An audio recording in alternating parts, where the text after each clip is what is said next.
Movie के start में हम जूल्स को देखते हैं, जो कि एक होम रिनोवेटर डिजाइनर है जो ऑक्शन में प्रॉपर्टीज को खरीद कर उसे रिनोवेट कर बेच देती है। जूल्स की मदर की फ्लावर्स की नर्सरी है जिसमें जूल्स भी उनकी मदद करती है। इसके अलावा जूल्स की एक फ्रेंड है टेरी, जो जूल्स के रिनोवेटेड प्रॉपर्टीज को बेचने का काम करती है, और कैनी जो जूल्स के आइडियाज को एजुकेट करता है। आज जूल्स एक ऑक्शन में जा रही थी जहां वो एक ऐसे प्रॉपर्टी को बोली लगाने वाली है जिसके दो हिस्से हैं, जिसके एक हिस्से को जूल्स खरीदना चाहती थी और दूसरा हिस्सा पहले ही बिक चुका है। जूल्स वहां कैनी के साथ जा रही थी, तभी उन दोनों को एक कार जाती हुई दिखती है, जिसे देखकर उन दोनों को ही उस पर डाउट होता है। पर जूल्स कहती है कि ये वो नहीं हो सकता है, ये कार उसके फादर की होगी, क्योंकि वो तो दूसरे टाउन में जा चुका है। अब यहाँ किसकी बात हो रही थी वो हमें थोड़ी ही देर में पता चल जाएगा। खैर, दोनों जैसे ही ऑक्शन में पहुंचते हैं उनका डाउट क्लियर हो जाता है। रास्ते में जिस कार को देखकर वो डाउट कर रहे थे, ये वही आदमी निकला। इसका नाम लेंस है। अब यहाँ खड़े खड़े ये दोनों में बहस होने लगती है और तभी कैनी जूल्स को अंदर बुला लेता है।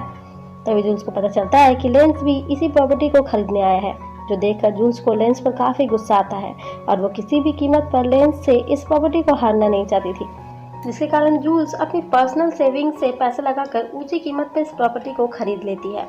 इसके बाद हमें जूल्स और कैनी की बातों से पता चलता है कि जूल्स और लेंस पहले भी कपल हुआ करते थे, पर 2 साल पहले ही म्यूचुअल अंडरस्टैंडिंग से उन दोनों में ब्रेकअप हो गया था। पर जूल्स अब भी लेंस पर काफी नाराज थी। अब अगले दिन जब जूल्स कैनी के साथ अपनी प्रॉपर्टी को देखने जाती है तो उसे पता चलता है कि दूसरी साइड के ऑनर ने रिनोवेशन का काम स्टार्ट कर दिया है, और तभी वहां की एक दीवार काम के दौरान टूट जाती है और जूल्स देखती है कि दूसरी तरफ और कोई नहीं बल्कि लेंस है, यानी इस प्रॉपर्टी का दूसरा साइड लेंस ने ही खरीद लिया है। अब ये देखकर जूल्स लेंस पर काफी नाराज होती है कि ऑक्शन के वक्त लेंस ने उसे क्यों नहीं बताया कि दूसरी साइड को उसी ने खरीदा है, क्योंकि अगर उसे पता होता तो वो इस प्रॉपर्टी को कभी भी नहीं खरीदती। अब लेंस यहाँ जूल्स से कहता है कि वो चाहता तो दोनों साइड को ही खरीद सकता था, पर उसने कुछ हिस्सा जूल्स के लिए छोड़ दिया है। अब जूल्स यहाँ लेंस को काफी बातें सुनाती है और फिर वहां से चली जाती है। पर थोड़ी ही देर बाद जूल्स लेंस से मिलने आती है। यह लेंस जूल्स से उसके पास्ट से रिलेटेड बातें करना चाहता था, पर जूल्स इसमें इंटरेस्टेड नहीं थी। वो यहाँ लेंस के आइडियाज को देखती है, पर यहाँ उसके पास्ट को लेकर वापस से उनमें बहस हो जाती है, क्योंकि पास्ट में दोनों ही साथ में रिनोवेटिंग का काम किया करते थे। पर लेंस अक्सर ही जूल्स से बिना पूछे ही अकेले ही बड़े फैसले कर लिया करता था, जिसके कारण कि उन्हें काफी नुकसान भी हुआ था। अब यहाँ उन दोनों के बीच उनके काम को लेकर फिर से बहस होने लगती है, और इसी में जूल्स लेंस से शर्त लगा लेती है कि वो भी 8 हफ्तों में ही अपने डुप्लेक्स को तैयार कर लेगी, और आखिर में जिसकी डुप्लेक्स की सेलिंग प्राइस ज़्यादा होगी वही इस कंपटीशन को जीत जाएगा। लेंस भी इसके लिए तैयार हो जाता है। अब जूल्स ने शर्त तो लगा ली थी, पर उसे इसे पूरा करने के लिए बहुत मेहनत करनी पड़ेगी। अब अक्सर छोटी छोटी चीज़ों को लेकर उनमें बहस होने लगती थी। जूल्स के मदर की नर्सरी में भी होम एंड गार्डन शो होने वाला था, जिसके कारण जूल्स को समझ नहीं आ रहा था कि वो दोनों चीज़ें अकेले कैसे संभालेगी।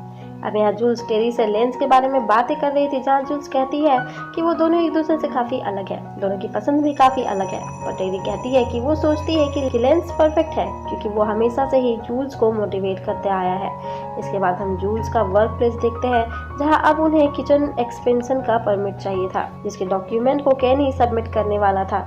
पर वहाँ मौजूद टेरी उससे कहती है वो अपने क्लाइंट से मिलने उसी जगह पर जा रही है, तो वो उसका ये काम कर देगी। पर बाहर रास्ते में उसे रिचर्ड मिल जाता है, जो उसी की तरह एक ब्रोकर है, और दोनों ही एक दूसरे को पसंद भी करते हैं। रिचर्ड टेरी से कहता है कि किचन एक्सपेंशन की डॉक्यूमेंट वो सबमिट कर देगा, क्योंकि टेरी को देरी हो रही है। रिचर्ड जाकर डॉक्यूमेंट तो सबमिट कर देता है, पर वो डॉक्यूमेंट वहाँ से गिर जाते हैं, जिस पर वो वर्कर ध्यान नहीं देता है और वहाँ रखे दूसरे डॉक्यूमेंट्स को दूसरे वर्कर को हैंडओवर कर देता है। वहीं एक दिन जूल्स फ्लोर खरीदने शॉप में गई हुई थी, जहाँ वापस से उसे लेंस मिल जाता है। जूल्स को डिस्काउंट चाहिए था, तब लेंस शॉप ऑनर से कह देता है कि वो दोनों साथ में ही हैं।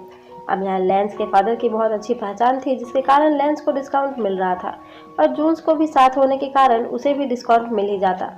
पर जूल्स को ये मंजूर नहीं था, वो सब कुछ खुद के ही बल पर करना चाहती थी। इसलिए वो शॉप ऑनर को सारी बातें बताती है कि वो किस तरह से यहाँ से फ्लोर्स लिया करती है, यहाँ तक कि वो किसी को भी रिकमेंड भी उन्हीं की शॉप में करती है, जिससे कि वो सभी यहीं से फ्लोर्स ले जाते हैं, और वो चाहे तो इसे अपने रिकॉर्ड में चेक भी कर सकते हैं। अब जूल्स की बात शॉप ऑनर मान जाता है, और उसे भी बिना लेंस की मदद के ही डिस्काउंट मिल जाती है। जिसके बाद जूल्स सुपरमार्केट जाती है, क्योंकि उसे आज अपनी फ्रेंड्स को लजानिया की पार्टी देनी है। पर तभी वहाँ लेंस भी आ जाता है और जूल्स को सजेस्ट करता है कि उसे क्या लेना चाहिए।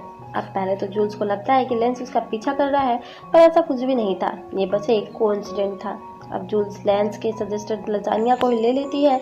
यह जूल्स लेंस से पूछती है कि आखिर वो यहाँ कब तक रहने वाला है, क्योंकि वो हमेशा ही उसे छोड़कर भाग जाता है।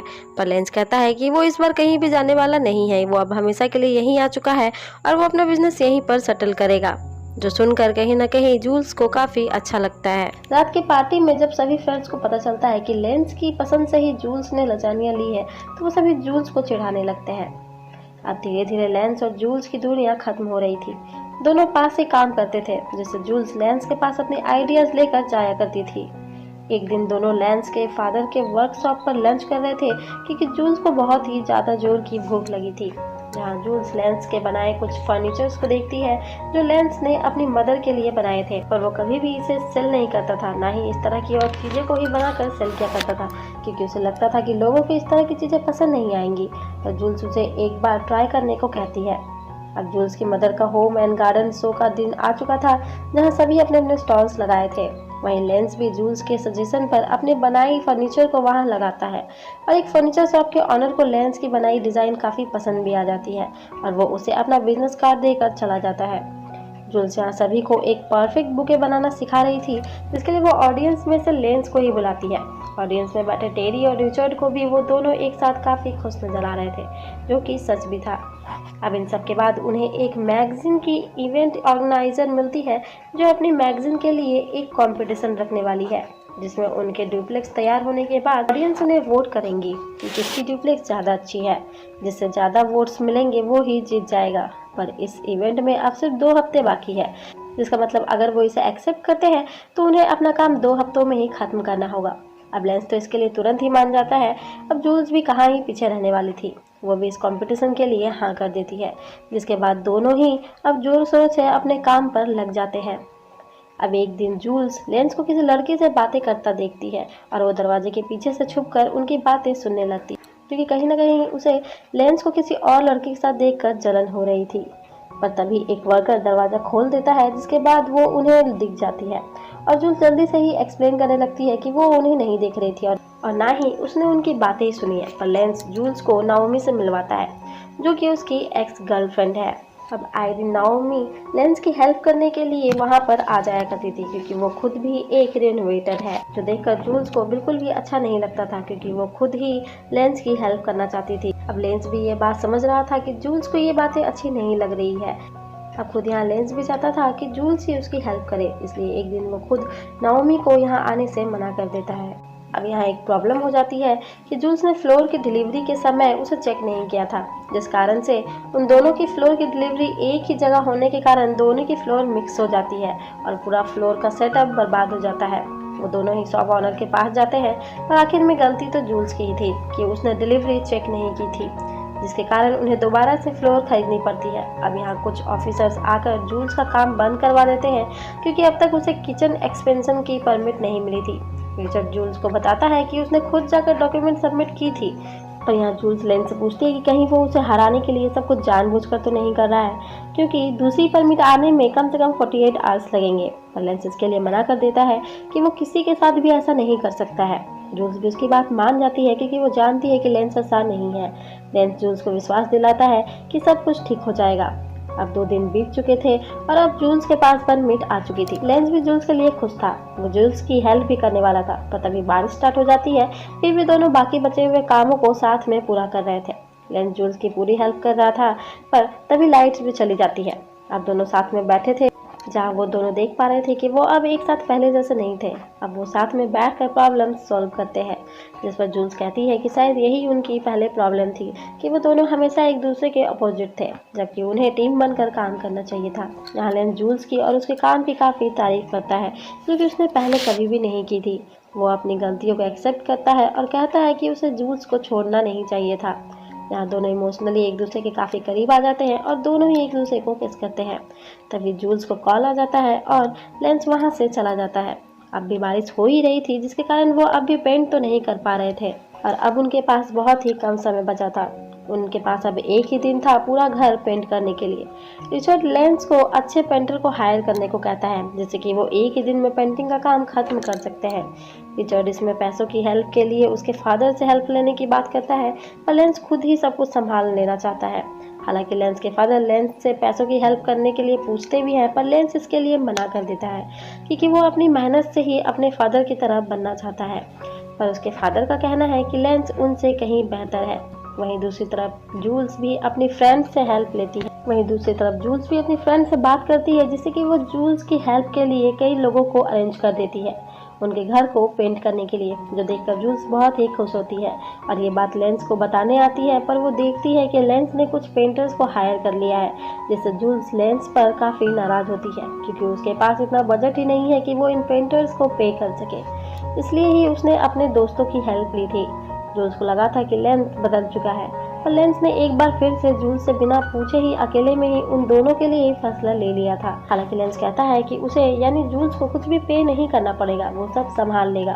पर जूल्स लेंस से नाराज होकर वहां से चली जाती है, क्योंकि ये उसकी हमेशा की ही प्रॉब्लम थी।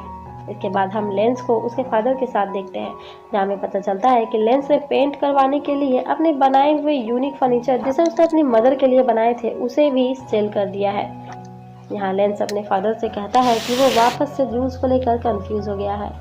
तब लेंस के फादर लेंस को मोटिवेट करते हुए कहते हैं कि वो पूरे मन से जूल्स से माफ़ी मांगकर सब कुछ ठीक कर सकता है, क्योंकि अब भी देर नहीं हुई है। अब वो और देर ना करे और जल्दी से ही जूल्स से माफ़ी मांग ले। इसके बाद अगले सीन में हम देखते हैं कि फाइनली जूल्स का काम खत्म हो चुका था। उसका ड्यूप्लेक्स अब तैयार था, पर लेंस का थोड़ा सा काम अब भी बाकी था। अब तक कंपटीशन के लिए मैगजीन वाले भी उनका घर देखने आ चुके थे, पर लेंस उनसे थोड़ा और समय मांगता है। वो लोग उसे 3 बजे तक का समय दे भी देते हैं, जिसके बाद लेंस अपने काम में लग जाता है। इसके बाद जूल्स अपनी मदर के पास जाती है, जहाँ वो लेंस के बारे में बातें करती है कि लेंस वापस से पहले की तरह बिहेव कर रहा है। वो अपने किसी भी बड़े आइडियाज़ को बिना उससे पूछे ही इम्प्लीमेंट कर देता है। पर जूल्स की मदर उसे समझाती है कि जब हम किसी से प्यार करते हैं तो हमें बस उसे ही खुश रखना पसंद आने लगता है, जो कि लेंस भी कर रहा है। पर तभी वहाँ लेंस के फादर आ जाते हैं, जो जूल्स से लेंस के बारे में बात करते हैं कि उन्हें पता है कि उनका बेटा थोड़ा पागल है, पर उसने हमेशा ही सिर्फ जूल्स की मदद करनी चाहिए थी, नहीं तो वो उसकी मदर के लिए बनाए फर्नीचर को कभी भी नहीं बेचता। ये सब सुनकर जूल्स लेंस के इंटेंशन और उसके प्यार को समझ जाती है और अपनी फ्रेंड के साथ तुरंत ही लेंस की हेल्प करने पहुंच जाती है, जिससे कि उसका काम भी समय पर खत्म हो सके। सभी जल्दी जल्दी घर को तैयार करने में लग जाते हैं और फाइनली उनका काम खत्म हो जाता है और अब समय हो जाता है उनके बीच के कंपटीशन की। वहीं हम जूल्स और लेंस को देखते हैं, जिन्हें अब कोई भी फर्क नहीं पड़ता था कि कंपटीशन कौन जीतेगा, यहाँ तक कि वो दोनों ही एक दूसरे को वोट करते हैं और आखिर में सिर्फ 9 वोट्स के फर्क में जूल्स इस कंपटीशन को जीत जाती है, जिसके लिए लेंस भी काफ़ी खुश था। इन सब के बाद जूल्स लेंस पर गुस्सा करने के लिए उससे माफ़ी मांगती है, क्योंकि वो जान चुकी है कि लेंस के इंटेंशंस अच्छे थे, पर फिर भी वो आगे से ऐसा कुछ भी ना करे। यानी अब वो हमेशा ही एक दूसरे को सब कुछ बताएंगे और बिना पूछे कोई भी डिसीजन नहीं लेंगे, क्योंकि अब वो एक टीम है। यहाँ लेंस भी जूल्स को बताता है कि वो बहुत ही आसानी से उसके ड्यूप्लेक्स को खरीद सकता था, पर क्योंकि जूल्स को वो चाहिए था इसलिए उसने उसे नहीं खरीदा था, ताकि वो चाहता था कि जूल्स हमेशा उसके पास ही रहे। लेंस भी जूल्स को उसे मोटिवेट करने और उस पर भरोसा करने के लिए थैंक्स करता है और अब दोनों वापस से रिलेशनशिप में आ जाते हैं, क्योंकि वो दोनों ही एक दूसरे से बहुत ही प्यार करते थे। और अब दोनों निकल पड़ते हैं एक और प्रॉपर्टी को देखने और उस पर साथ ही काम करने। अब दोनों एक दूसरे के साथ बहुत ही खुश थे और इसी के साथ ये स्टोरी यहीं खत्म हो जाती है।